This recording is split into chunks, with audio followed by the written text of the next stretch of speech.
शुभ प्रातः बच्चों। षष्ठी कक्षा में आप सबका स्वागत है। मैं ज्योतिका कपूर, आपकी संस्कृत अध्यापिका। आज की कक्षा में हम तृतीय पाठा का अभ्यास कार्य का प्रश्न 3 पूर्ण करेंगे। तो चलिए शुरू करते हैं। अभ्यास कार्यम प्रश्नान उत्तरत, यानी प्रश्नों के उत्तर दे। सा का अस्ति, वह कौन है। तो यहाँ बच्चों चित्र बना हुआ है बतख का, जैसे कि आप चित्र में देखेंगे प्रश्न 3 में वहां पर बतख का चित्र बना हुआ है। तो उस चित्र के साथ हमने यहाँ पूछा गया प्रश्न कि सा का अस्ति, वह कौन है। सा मैंने आपको पहले भी बताया कि सा का अर्थ होता है वह, जो स्त्रीलिंग के लिए लिया जाता है, और का कौन शब्द जो लिया हुआ है, ये भी कौन शब्द स्त्रीलिंग के लिए लिया गया है, यानी कोई स्त्रीलिंग शब्द है इसलिए उसके लिए कौन लिया गया है। अस्ति का अर्थ होता है जो एक वचन के लिए लिया जाता है। तो चलिए इसका उत्तर देखते हैं। सा वर्तिका अस्ति, वह बतख है। तो सा और वर्तिका आपने स्वयं से लिखना है, बाकी अस्ति वहां पर दिया हुआ है। सा का अर्थ वह, वर्तिका अर्थात बतख है। आइए अगले प्रश्न पर। सा किम करोति, वह क्या करती है। तो वह क्या कर रही है, चित्र में यहाँ पर दिया हुआ है। वह जो है एक छोटे से तालाब में तैर रही है। तो ऐसे ही हम उत्तर में लिखेंगे सा तरती, वह तैरती है। सा तरती, वह तैरती है। ये तर धातु का एक वचन दिया गया है, प्रथम पुरुष का एक वचन, जिसका अर्थ होता है तैर रही है या तैरती है। आइए अगले प्रश्न पर। ताहा का संति, वे सब कौन है। तो यहाँ पर ताहा का अर्थ होता है वे सब, स्त्रीलिंग के लिए पूछा जाता है वे सब, तो उसका तो वह शब्द बनता है ताहा। और कहा भी जब बहुवचन में कौन को लिया जाता है स्त्रीलिंग में, तब हम कहा शब्द का प्रयोग करते हैं। तो वे सब कौन, संति का अर्थ है ये बहुवचन के लिए लिया गया है, उसको संति कहते हैं। तो वे सब कौन है, प्रश्न पूछा गया है। चलिए उत्तर देखते हैं। ताहा गायिका संति। यदि आप यहाँ पर अपने प्रश्न में देखेंगे तो प्रश्न में कुछ गायिकाएं, कुछ लड़कियां हैं जो कि गाना गा रही हैं। तो यहाँ पर लिखा है ताहा गायिका संति, ये इसका उत्तर बना कि वे सब गायिकाएं हैं। तो वहां आपने चित्र को देख करके प्रश्नों के उत्तर देने हैं। ताहा, अगला देखिए अगला वाक्य। ताहा किम कुर्वन्ति, वे सब क्या करती हैं या वे सब क्या कर रही हैं, प्रश्न पूछा गया है। तो चलिए इसका उत्तर। ताहा गायन्ति, वे सब गाती हैं। गे और गाय धातु वहां पर दे रखी है कि आपने वो लगाना है, तब आप लिखेंगे ताहा गायन्ति। तो ये गे गाय धातु का प्रथम पुरुष का बहुवचन है, क्योंकि आपका कर्ता बहुवचन में है तो आपकी क्रिया भी बहुवचन में होगी, क्रिया अर्थात धातु। आइए अगले वाक्य पर। ते के ताहा, वे दो कौन है। बच्चों, जब स्त्रीलिंग के लिए दो शब्द का प्रयोग किया जाता है, दो कौन, तो हम के शब्द का प्रयोग करते हैं। और वे दो के लिए पूछा जाता है कि संस्कृत में स्त्रीलिंग के लिए क्या लेते हैं, तो हम ते शब्द का प्रयोग करते हैं। तो ते का अर्थ है वे दो, और दो कौन के लिए हमने प्रयोग किया के, वे दो कौन। स्तः का अर्थ होता है जो कि द्विवचन के लिए है के लिए प्रयोग किया जाता है। तो वे दो कौन है। तो यहाँ पर उत्तर देखिए, यहाँ पर चित्र बना हुआ है पुस्तक में आपकी कि दो लड़कियां जो हैं वो दौड़ने वाली लड़कियां हैं, तो वो उन दोनों का चित्र है। तो ऐसे हमने उत्तर उसको देख करके लिखा है। ते धाविके स्ताहा, वे दो धाविकाएं हैं। तो यहाँ पर ते का अर्थ होता है वे दो, स्त्रीलिंग के लिए लिया गया। धाविकाएं, धाविके शब्द का भी प्रयोग है कि वे दो दौड़ लगाने वाली लड़कियां हैं। ताहा द्विवचन के लिए लिया गया है। आइए अगले वाक्य पर। ते किम कुरुताहा, वे दो क्या करते हैं या वे दो क्या करती हैं।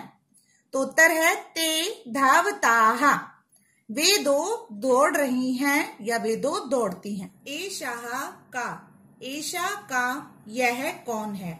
मैंने पहले भी बताया ईशा का अर्थ होता है यह, जो कि स्त्रीलिंग शब्द का के लिए प्रयोग किया जाता है, और का ये शब्द भी कौन के लिए प्रयोग किया जाता है, लेकिन केवल स्त्रीलिंग शब्द में का शब्द का प्रयोग किया जाता है। यदि हमें स्त्रीलिंग में किसी एक को कौन लिखना हो एक वचन में, तब हम लिखेंगे का। एशा का यह कौन। बच्चों, कई बार प्रश्न में ना इस तरह के अधूरे प्रश्न भी आते हैं जिसमें अस्ति नहीं दिया हुआ कि यह कौन है, तो इसका अर्थ भी आपने उत्तर वैसे ही लिखना है जैसे प्रश्न पूछा गया है। तो चलिए लिखते हैं, एषा का यह कौन है, यह कौन। तो आप उत्तर में लिखेंगे एषा नर्तिका, क्योंकि यहाँ पर आपके प्रश्न 3 में यहाँ पर नर्तिका यानी कि नृत्य करने वाली एक लड़की का चित्र है, तो हम उसको देख करके हमने उसे उत्तर लिखा कि एषा नर्तिका, यह नृत्यिका यानी नृत्य करने वाली है। अगले प्रश्न पर आइए, किम एषा नृत्यति, क्या यह नृत्य कर रही है। तो उत्तर देखिए, एषा नर्तिका नृत्यति, यह नृत्यिका नृत्य कर रही है। नृत्यिका यानी कि नृत्य करने वाली, और नृत्यति यानी नृत्य कर रही है, नाच रही है। नृत्यिका को आप इंग्लिश में डांसर भी कहते हैं और नृत्यति को नाचना। तो यह जो डांस करने वाली है, नाचने वाली जो है, वो नाच रही है। तो उसको आप हिंदी में इस तरह से भी बोल सकते हैं। आइए अगले प्रश्न पर, एषा कहा अस्ति, यह कौन है।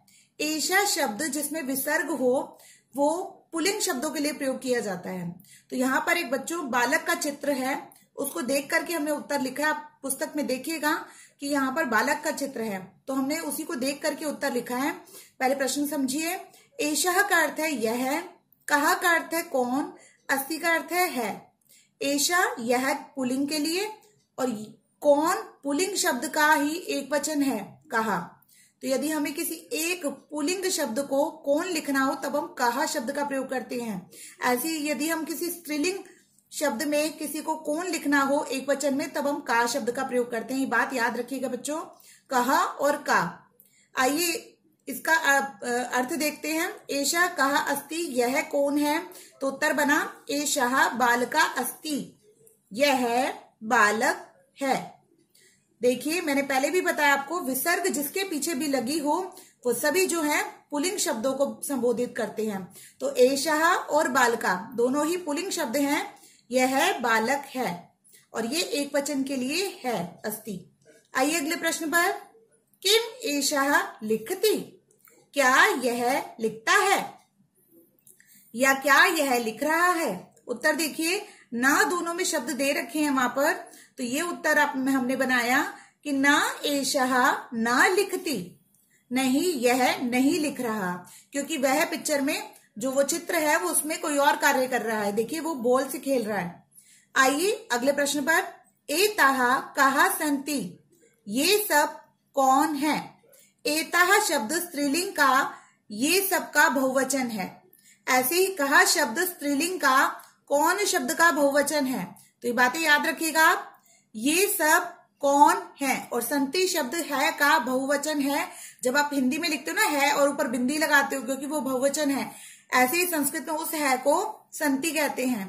तो ये सब कौन है। उत्तर देखिए, एताहा बालिकाः संति, क्योंकि यहाँ चित्र जो है बालिकाओं का है, ये सब बालिकाएं हैं। एताहा किम कुर्वन्ति, ये सब क्या कर रही हैं। उत्तर देखिए, एताहा कूर्दन्ति, ये सब कूद रही हैं, क्योंकि वो सब के सब जो है वो रस्से से कूद रही हैं। देखिए बालिकाओं का चित्र वहां पर पुस्तक में दे रखा है आपके, तो वो बालिकाएं कूद रही हैं। एतेहि के ये दोनों कौन हैं। प्रश्न पूछा गया है, एते के ये दोनों कौन। तो कई बार यहाँ पर है शब्द का प्रयोग नहीं होता, तो वो हमें स्वयं से लगाना होता है कि ये दोनों कौन है। एते शब्द स्त्रीलिंग का ये दो का अर्थ है, यानी एते शब्द जो है स्त्रीलिंग का द्विवचन है। ऐसे ही के शब्द भी कौन शब्द का स्त्रीलिंग का द्विवचन है। तो यदि हमें किसी दो लड़कियों के लिए कौन शब्द का प्रयोग करना हो या दो स्त्रीलिंग के लिए प्रयोग करना हो तो हम के शब्द का प्रयोग करते हैं। एते के ये दोनों कौन है। चित्र में यहाँ पर चिड़ियां बनी हुई हैं। अब देखिएगा अपनी पुस्तक में, एते चटके स्तः, ये दोनों चिड़िया हैं। बच्चों अगर एक चिड़िया हो तो हम उसे चटका कहते हैं, अगर दो चिड़िया हो तो हम उसे चटके कहते हैं, और यदि बहुत सारी चिड़िया हो तब हम उसे चटकाहा ऐसे लिखते हैं। ठीक है, तो ये दो चिड़िया हैं। यदि दो के लिए है लिखना हो तब हमें स्तः शब्द का प्रयोग करना होता है, ये याद रखिएगा बच्चों। आइए अगले वाक्य पर, किम एते उत्पताः, क्या ये दोनों उड़ती हैं या उड़ रही हैं। प्रश्न पूछा है। आम एते उत्पताः, हाँ ये दोनों उड़ रही हैं, क्योंकि वहां पर दो चिड़ियाओं का चित्र है जो कि उड़ती हुई दिखाई दे गई हैं। तो ऐसे ही हमने उसका उत्तर यही बनाया कि आम, हाँ ये दोनों उड़ रही हैं। बच्चों मैं आशा करती हूँ कि आपको ये प्रश्न जो है अच्छे से समझ आया होगा। आपका गृह कार्य केवल इतना है कि आपने अपनी पुस्तक में ही इस प्रश्न को पूर्ण करना है। ये जो हरे हरे रंग की पंक्तियां दे रखी हैं उत्तर की, ये सभी आपने अपनी पुस्तक में पूर्ण करनी है। यदि आपके पास पुस्तक ना हो तब आप ये प्रश्न जैसे मैंने किया है से बिल्कुल वैसे ही आपने अपनी कार्य पुस्तिका में करना है। इस कार्य को करने में यदि समस्या आए तब आप मुझे कमेंट बॉक्स में अवश्य लिखिएगा। आज के लिए केवल इतना ही। धन्यवाद।